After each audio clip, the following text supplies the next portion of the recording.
திருவடி தேடி வந்த கோவிந்தா கோவிந்தா ஹரே கோவிந்தா கோவிந்தா ஹரே கோவிந்தா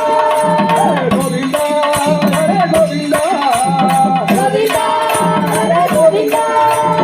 அழகில் தீரந்தவரே அழகர் மலை சிங்காரரே அழகில் தீரந்தவரே அழகர் மலை சிங்காரரே அழகில் தீரந்தவரே அழகர் மலை சிங்காரரே அழகில் தீரந்தவரே அழகர் மலை சிங்காரரே அல்லல்களை தீர்ப்பவரே கோவிந்தா